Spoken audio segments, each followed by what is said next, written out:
اعوذ باللہ من الشیطان الرجیم بسم اللہ الرحمن الرحیم اولئک هم المفلحون۔ یہ صبر اور صلاح سے یا ربی صلی اللہ علیہ وسلم دائما ابدا اللہ حبیبک خیر خلق کلہم واستعینوا بالصبر والصلاح ان اللہ مع الصابرین۔ اس آیت کے حضرت شرف فرما رہے ہیں کہ یہ دو چیزیں جو ہیں نماز اور صبر یہ کامیابی کی جڑ ہے، اور اس میں اللہ پاک ہر طرح کی دینی اور دنیاوی کامیابیاں عطا فرماتے ہیں۔ اس کی ساری تفسیر حضرت نے بتائی ہے کہ نماز ظاہر سے تعلق رکھتے اعمال اور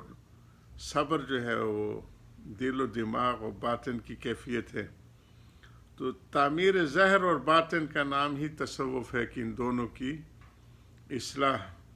ہو، اور یہ اپنے اعلیٰ مقام پہ ظاہری اعمال بھی اور باطنی اعمال بھی۔ تو اس کو حضرت تفسیر سے فرما رہے ہیں، اس کی کئی مثالیں دی۔ ظاہر کو بنانا نسبتاً آسان ہوتا ہے، اور باطن کا بننا اور بنانا یہ کافی محنت طلب ہوتا ہے اور نگرانی کی ضرورت ہوتی ہے۔ جیسے مست گھوڑا ہوتا ہے، اس کو سدھانے کے لیے حدیث میں آیا ہے کہ نفس کو سدھانا ایسے ہے کہ جیسے مست گھوڑے کو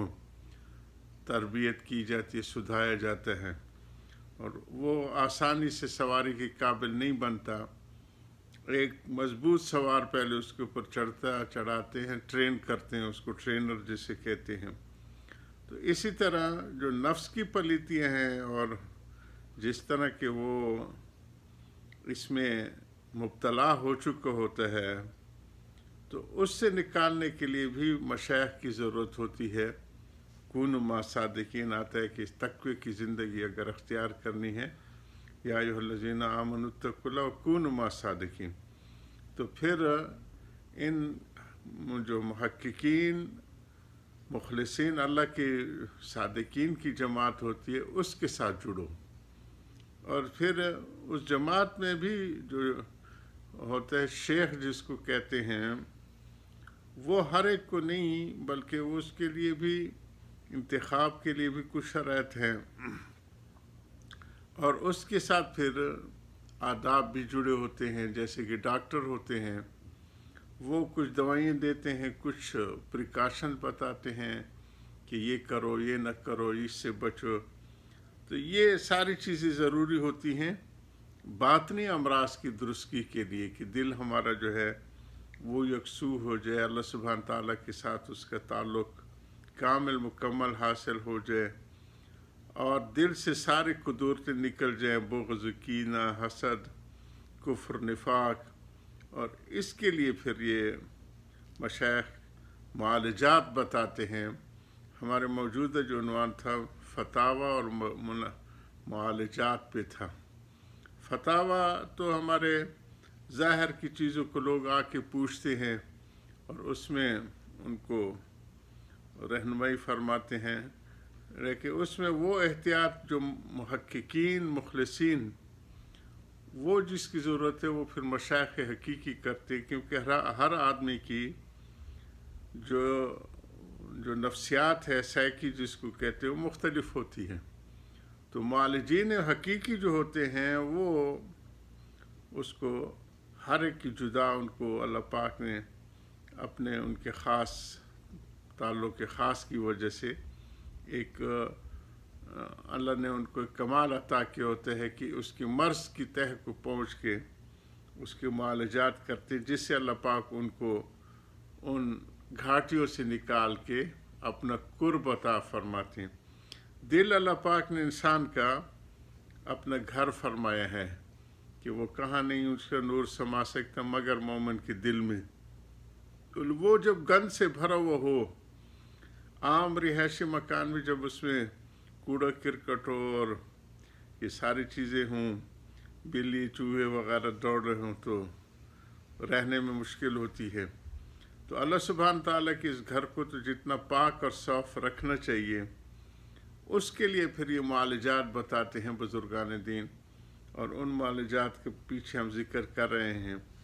کئی طرح سے پھر وہ اس گند کو جمع کر کے کیسے اس کو نکالتے ہیں، اس کی وہ چشتی حضرات کے ہاں آہستہ آہستہ ایک ایک چن کر جیسے ہوتے کونے سے صفائی شروع کرتے ہیں، اور سارے گھر کو صاف کرنے کے نقشبندی حضرات کہتے ہیں کہ ایک جگہ جمع کر کے ایک کوڑا دان میں پھینک دو، لیکن ہے وہی سب چیز کا کہ دل صاف ہو اور اللہ سبحانہ تعالیٰ سے تعلق کے معاملہ حقیقی بن جائے، تو یہ اس کا ہدف ہوتا ہے تصوف کا۔ ہمارے حضرت خوبصورت مثال دیا کرتے تھے کہ مشاطہ پرانے زمانے میں عورتوں کو دلہن جو ہوتی تھی اس کو بنانے سنوارنے کے لیے کنگھی والے عورتیں ہوتی تھی، جو عام طور پہ نئی جو بال تراشتے ہیں اور مردوں کے، تو ان کے گھر میں خواتین جو ہے وہ کنگھی لے کے اور بچیوں کو ان کے نوک پلک درست کرتی رہتی تھی اور بال وغیرہ، اس کو مشاطہ کہتے تھے، کنگھی والے، مشط عربی میں کنگھی کو کہتے ہیں۔ تو مشاطہ کی طرح حضرت فرماتے کہ کام بس شیخ کا یہی ہوتا ہے کہ مشاطہ کی طرح ان کو بنا سنور کے میاں تک پہنچا دینا، اللہ سبحانہ تعالیٰ تک پہنچا دینا کہ بس ان کی دل کی اب تو صفائی ہو گئی ہے، اب میاں جانے اور وہ جانے جی۔ تو یہ اصل مشائخ کے کام ہوتے، اس سے تعلق کے معاملہ اور وہ باقی چیزیں پھر وہ ان کا اپنی ہمت اور محنت اور جوہد پہ ہوتی ہے۔ اس دل کی صفائی کا معاملہ اور ان کے اندر بیجائی کرنا، ایک تو ہوتی ہے تخم پاشی، بیج ڈال دیتے ہیں کھیتوں میں، یہ تخم پاشی اس کو کہتے ہیں، اور پھر اس کو آپاشی کی ضرورت ہوتی ہے کہ اس کو پانی دیے جائے، وقت پہ پانی دیے جائے، یہ آپاشی، اور مالی کی طرح اس کی تراش خراش اور جتنے جو ایسے غیر ضروری چیزیں اگ رہی ہوتی ہیں ان کو نکالنا، یہ ساری ان مشائخ کے معالجات میں ہوتے ہیں، اور وہ مشائخ جو ہے اپنے ان کو جو ان کے زیر نگرانی ہوتے ہیں ان کی ساری چیزوں کی وہ درستگی فرماتے رہتے ہیں۔ اسی پہ ہم چل رہے تھے، حضرت فرما رہے ہیں اب حضرت کی بات کو کہ دو چیزوں سے مدد لینے کو اس لیے فرمایا ہے، یعنی نماز اور صبر سے، کہ طاعت کی دو قسمیں ہیں، ایک وہ جن میں بعض کام کرنے پڑتے ہیں، جیسے وضو کرنا پڑتا ہے، چل کے مصلی و نماز پہ جانا پڑتا ہے، بعض وہ جن میں کچھ کام چھوڑنے پڑتے ہیں، مثلا تقوی ہے جو، اور صبر وغیرہ، یہ جو باطن کی چیزیں محبت الہی حاصل کرنا ہے، اخلاص دل میں پیدا کرنے، تو یہ تو کرنے کے کام ہیں، اور غیبت نہ کرنا، چوری نہ کرنا، جھوٹ نہ بولنا، یہ چھوڑنے کے کام ہیں۔ ان دونوں میں ایک قسم کی تنگی ہوتی ہے، چونکہ نفس ہمارے ٹرین نہیں ہوتے تو وہ اس کے لیے مشکل ہوتی ہے اس پہ چلنا۔ مثلا نماز کا وقت آگے تو سستی اور کسل کی وجہ سے، سستی عربی میں کسل اس کو کہتے ہیں، اٹھ نہیں سکتے، اس کی اصل وجہ یہ ہے کہ طاعت وجودیہ میں قیود ہوتی ہیں، اس کے لیے وضو کرنا اور یہ پابندیاں ہوتی ہیں، قید پابندیاں ہوتی ہیں، جس سے نفس گھبراتا ہے کہ کون اٹھے اور کون، کیونکہ نفس آزادی چاہتا ہے، جیسے جنگل میں آزاد مست گھوڑے ہوتے ہیں تو وہ آزادی چاہتے ہیں، وہ پابندی نہیں کرتے،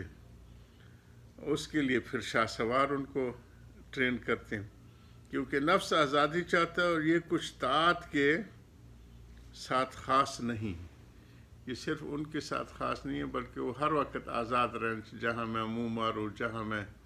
کروں، مجھے کوئی رکاوٹ نہ ہو، بلکہ ہر عمل وجودی میں کچھ قیود ہوتے ہیں۔ اس طرح جو ظاہری اعمال ہیں ان میں کچھ ہوتی ہے کہ وضو کرو، پاکی کرو، سمجھے کپڑے صاف ہوں، یہ ساری شرائط میں ہوتے ہیں، جگہ صاف ہو، تو کچھ طاعت کے ساتھ خاص نہیں، بلکہ ہر عمل وجودی میں کچھ قیود ہوتے ہیں، پابندیاں ہوتی ہیں۔ اسی طرح مثلا مٹھائی کھانا عمل وجودی ہے، اس میں بھی یہ قید ہے کہ ہاتھ چلاؤ، مٹھائی تک ہاتھ لے جاؤ، پھر منہ میں ڈالو اور چباؤ، پھر نگلو، مگر یہ قیود کچھ دشوار نہیں ہے۔ حضرت کی ان باتوں کو جاری رکھیں گے۔ وآخر دعوانا الحمدللہ رب العالمین۔